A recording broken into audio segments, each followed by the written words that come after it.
Cars ప్రపంచంలోని hyper competition లో new అంటే కొత్తది అనే ఏకైక పదం మాత్రమే అమ్ముడవుతుంది. ఎందుకంటే మీరు ఈ రోజు ఇండియా ఆటోమోటివ్ మార్కెట్ ని చూస్తే చాలా కార్ బ్రాండ్స్ తమ పోర్ట్ఫోలియోని కాంపిటీషన్ కంటే పైన ఉంచడానికి తమ ప్రాణాలను పణంగా పెట్టాల్సి వస్తుంది. దీనికోసం వాళ్ళు ప్రతి 2-3 సంవత్సరాలకు ఒకసారి కొత్త స్లీక్ మరియు ఫ్యూచరిస్టిక్ వెహికల్ ని లాంచ్ చేయాల్సి వస్తుంది, లేదా ఎగ్జైటింగ్ మోడల్స్ ను భారీ స్క్రీన్స్ మరియు పానారోమిక్ సన్ రూఫ్ తో త్వరగా ఫేస్ లిఫ్ట్ ఇవ్వాల్సి వస్తుంది. కానీ ఇండియన్ ఆటో మార్కెట్ గురించి ఒక విషయం మాత్రం పూర్తిగా క్లియర్ గా ఉంది.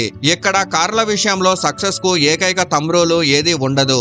ఎందుకంటే కేవలం రెగ్యులర్ అప్డేట్స్ మరియు లేటెస్ట్ ఫీచర్ల గురించి మాత్రమే మాట్లాడితే కొరియన్ కార్ మేకర్ హుండై వంటి బ్రాండ్ మార్కెట్ షేర్స్ ఇండియాలో స్లిప్ అయ్యి 4th మరియు 6th ప్లేసులకి పడిపోకూడదు. ఇది ఒకప్పుడు 2వ ప్లేస్ లో ఉండేది.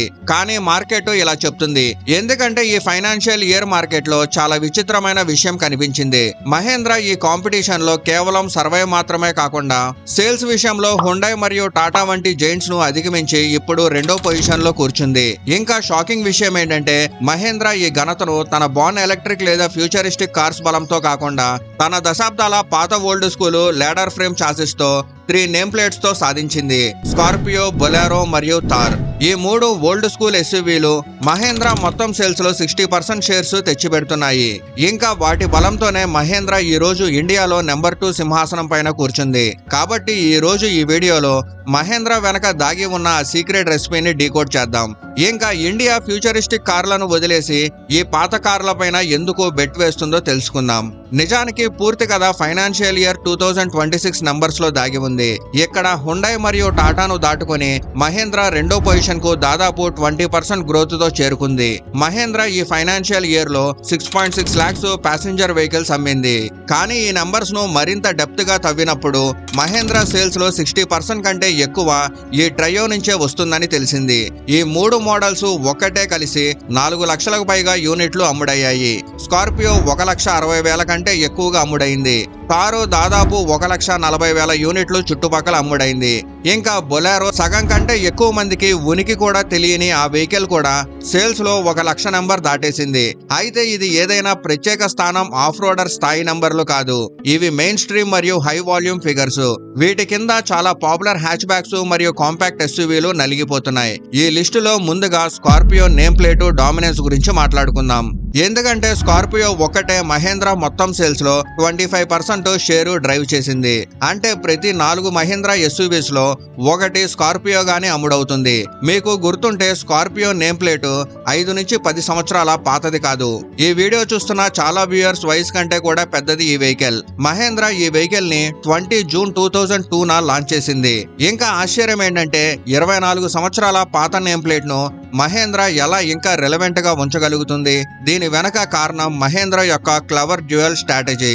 అది 2022వ సంవత్సరం స్కార్పియో 20 ఏళ్లు పూర్తి చేసుకున్నప్పుడు Mahindra completely new generation Scorpio N ను లాంచ్ చేసింది. కానీ మహేంద్ర కొత్త స్కార్పియోకి స్థానం ఇవ్వడానికి పాతదాన్ని చంపేయలేదు. బదులుగా స్కార్పియో నేమ్ ప్లేట్ ను బ్రాండ్ గా చేసి 2 భాగాలుగా డివైడ్ చేసింది. అర్బన్ బయ్యర్స్ అవసరాల కోసం స్కార్పియో ఎన్ ను ముందుకు తీసుకొచ్చింది. ఇది మరింత ప్రీమియం మరియు మోడర్న్ ప్రొడక్ట్. అంటే టెక్ మరియు ఫీచర్స్ లోడెడ్ కార్ తో 4 వీల్ డ్రైవ్ క్యాపబిలిటీ మరియు బిగ్ బాడీ ప్రెజెన్స్ కావాల్సిన బయ్యర్స్ కోసం. మరోవైపు స్కార్పియో క్లాసిక్ హార్ట్లాండ్ బయ్యర్స్ కోసం సేల్స్ లో కొనసాగించింది. పొలిటీషియన్స్, ఫ్లీట్ ఓనర్స్ మరియు టైర్ 2, టైర్ 3 సిటీస్ కుటుంబాల కోసం. వాళ్లకు ఈ వెహికల్ యొక్క అప్రైట్ స్టాండ్స్ మరియు రగ్గడ్ రిలయబిలిటీ కావాలి. అయితే స్కార్పియో ఒక్కటే ఇచ్చిన massive sales numbers mass market compact ఎస్యూవీల ప్లేస్ లో ఉన్నాయి. కానీ full size ladder frame SUV లెవెల్లో కాదు. స్కార్పియో అద్భుతమైన సేల్స్ వెనక దాని ప్రైస్ బ్రాకెట్ పెద్ద ఫ్యాక్టర్. ఎందుకంటే ఈ వెహికల్ ఎక్స్ షోరూమ్ 13 lakhs నుంచి మొదలవుతుంది మరియు 17 lakhs ఎక్స్ షోరూమ్ వరకు వెళ్తుంది. ఈ ప్రైస్ రేంజ్ లో చాలా సబ్ కాంపాక్ట్ మరియు మిడ్ సైజ్ ఎస్యూవీలు ఉంటాయి. వాటి టెరిటరీలో ఈ డి సెగ్మెంట్ బిగ్ బల్కీ మరియు అసలైన ఎస్యూవీగా నిలుస్తుంది. అదే రిజల్ట్ దానికి లభిస్తుంది. స్కార్పియో కేసులో మరో విషయం ఏంటంటే దీని మల్టిపుల్ యూస్ కేసెస్ లో చాలా యాక్సెప్టబిలిటీ ఉంది.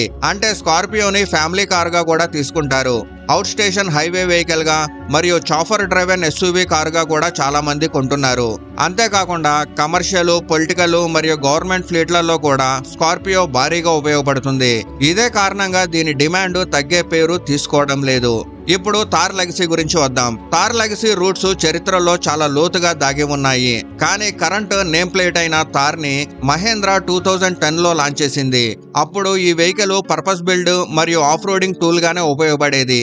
ఇంకా సేల్స్ లో పెద్ద మార్పుని తీర్చలేదు.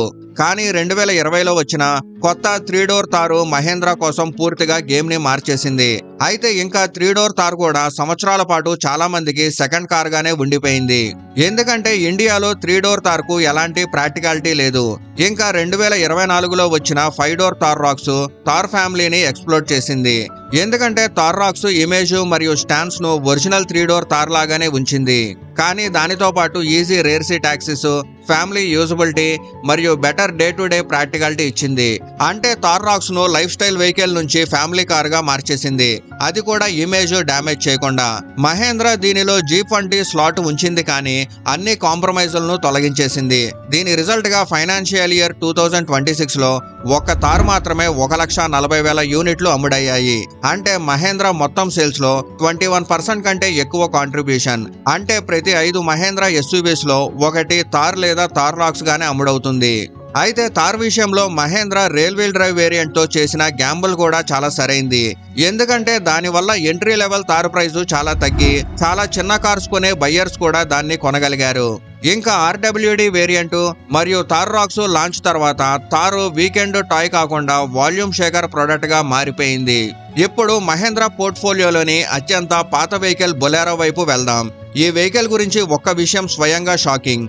ఏఐ మరియు కనెక్టెడ్ కార్ ఫీచర్స్ యుగంలో బొలెరో ఎలా ఉనికిలో ఉండగలుగుతుంది? కానీ ఈ వెహికల్ కూడా ఫైనాన్షియల్ ఇయర్ 2026లో 1,00,000 యూనిట్లను మార్క్ చేసింది. అంటే బొలెరో మరియు బొలెరో నియో కలిసి మహేంద్ర మొత్తం సేల్స్ లో 15% షేర్ సంపాదించాయి. ఇంకా బొలెరో ఇవన్నీ ఎలాంటి flashy features, panoramic sunroof, పెద్ద స్క్రీను, టర్బో పెట్రోల్ ఇంజన్ లేదా అర్బన్ ఇమేజ్ బిల్డింగ్ లేకుండానే చేసింది. మహేంద్ర బొలెరోను 2000వ సంవత్సరంలో లాంచ్ చేసింది. కాబట్టి మీరు కాదు, నేను కూడా ఆశ్చర్యపోతున్నా. 2026లో ఈ వెహికల్ ఎలా అమ్ముడవుతుంది? బొలెరో సక్సెస్ కు సీక్రెట్ సాస్ ఏమిటంటే ఇప్పుడు చాలా కార్ మేకర్స్ చేయలేని విషయం, కేవలం బేసిక్ ప్రాక్టికాలిటీ అండ్ పవర్ఫుల్ గా ఉండడం. ఇదే కారణంగా రూరల్ ఇండియాలో ఈ వెహికల్ కి భయంకరమైన డిమాండ్ ఉంది. రూరల్ ల్యాండ్స్కేప్ లో వెహికల్ యొక్క డ్యూరబిలిటీ ఒక్కటే ఏకైక లగ్జరీగా ముఖ్యం. రూరల్ బెల్ట్ బయ్యర్స్ ఇప్పటికీ high ground clearance, long travel suspension, simple mechanics కు ప్రయారిటీ ఇస్తారు. మహేంద్ర బొలెరో ఖచ్చితంగా అవసరాలను సర్వ్ చేస్తుంది. Bolero easy to fix and hard to break. పైగా దీనికి జీరో డైరెక్ట్ కాంపిటీషన్ ఉంది. ఇది బహుశా ఇండియాలో మిగిలి ఉన్న ఏకైక vehicle. 7 seater, body on frame, diesel మరియు అత్యంత అఫోర్డబిలిటీ. అంటే బొలెరో బేసిక్ గా ఆ సెగ్మెంట్ లో ఏ కాంపిటీషన్ లేని చోట రాజ్యం చేస్తుంది. మరోవైపు బొలెరో నియో క్యారెక్టర్ లో సెగ్మెంట్ బాస్. లేకపోతే ఎవరు నమ్ముతారు? Sub 4 metre proper SUV, torquey diesel engine, ladder frame chassis తో రేర్ వీల్ డ్రైవ్ తో వస్తుంది. ఇంకా దాని N10 వేరియంట్ లో మెకానికల్ డిఫరెన్షియల్ లాక్ కూడా లభిస్తుంది. అంటే అసలైన ఆఫ్ రోడింగ్ క్యాపబిలిటీ. దీంతో 5+2 సీటింగ్ రావడం వేరే విషయం. ఇదే కారణంగా బొలెరో నియో సబ్ 4 మీటర్ అయినప్పటికీ సెగ్మెంట్ లో ఉన్న మోనోకాకు ఫ్రంట్ వీల్ డ్రైవ్ సాఫ్ట్ రోడ్ల ముందు అసలైన బాస్ గా నిలబడుతుంది. ఈ వెహికల్ పూర్తిగా ఓజీ బొలెరో యొక్క నో నాన్ సెన్స్ DNA పైన ఆధారపడి ఉంది. కాబట్టి రూరల్ ఏరియాస్ లో దీని డిమాండ్ చాలా బాగుంది. నా అభిప్రాయం ప్రకారం బొలెరో కేవలం ఒక వెహికల్ కాదు, అది రూరల్ బెల్ట్స్ లో నేషనల్ బిల్డింగ్ టూల్. కాబట్టి ఈ ట్రెండ్ మనకు ఇండియన్ కార్ మార్కెట్ గురించి ఏం చెప్తుంది? మొదటిది, ఇండియన్ సెన్సిబుల్ హ్యాచ్ బ్యాకుల నుంచి చాలా కాలం క్రితమే మూవ్ ఆన్ అయిపోయింది. ప్రజలకు ఇప్పుడు రోడ్ ప్రెజెన్స్ ముఖ్యం. వాళ్లకు హై సీటింగ్ పొజిషన్ కావాలి మరియు అన్ప్రెడిక్టబుల్ రోడ్ల పైన సేఫ్టీ ఫీల్ కావాలి. రెండో ముఖ్యమైన విషయం, ప్రపంచం మొత్తం మోనోకాక్ ఎస్యూవీల వైపు మూవ్ అవుతుంటే ఇండియా ఎప్పటికీ లాడర్ ఫ్రేమ్ చాసిస్ పైనే ట్రస్ట్ చేస్తుంది. అంటే కన్జ్యూమర్స్ సాఫ్ట్ రోడ్ కంఫర్ట్ కంటే స్ట్రెంత్ ని ఎంచుకుంటున్నారు.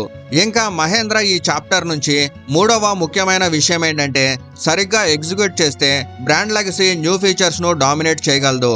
బొలెరో, తారు, స్కార్పియో నేమ్ ప్లేట్లు కొన్ని సంవత్సరాలవి కాదు, దశాబ్దాల జనరేషన్ ట్రస్ట్ ను క్యారీ చేస్తాయి. 2026లో ఎవరైనా స్కార్పియో కొన్నట్టయితే బహుశా అతని తండ్రి లేదా పక్కనున్న వాళ్ల దగ్గర ఒకప్పుడు స్కార్పియో ఉండేది. అది 15 సంవత్సరాలు అన్బేటబుల్ గా ఉండేది. ఈ ట్రస్ట్ మరియు ఫీల్ ని ఏ న్యూ స్టార్టప్ లేదా ఫ్యాన్సీ టెక్నాలజీతో సృష్టించలేము. ఫైనాన్షియల్ ఇయర్ 2026లో మహేంద్ర సక్సెస్ ప్రూవ్ చేస్తుంది. మీరు ఎప్పుడైనా రీఇన్వెంట్ చేయాల్సిన అవసరం లేదు. కేవలం కేవలం మీ లెగసీ, ప్రాక్టికాలిటీ, డ్యూరబిలిటీ మరియు యాక్సెసిబిలిటీను పర్ఫెక్ట్ గా ఎగ్జిక్యూట్ చేసి కూడా మార్కెట్ లో డామినెన్స్ సాధించొచ్చు. ఎందుకంటే ఫ్యూచర్ వెనకాల పరిగెత్తుతున్న మార్కెట్ లో మహేంద్ర ఒకలాంటి రెసిపీని సృష్టించింది. దానితో పాజిటివ్ మరియు ఓల్డ్ ని మరింత ఎగ్జైటింగ్ గా మారుస్తుంది. మీరు దీని గురించి ఏమనుకుంటున్నారు? కామెంట్ లో చెప్పండి.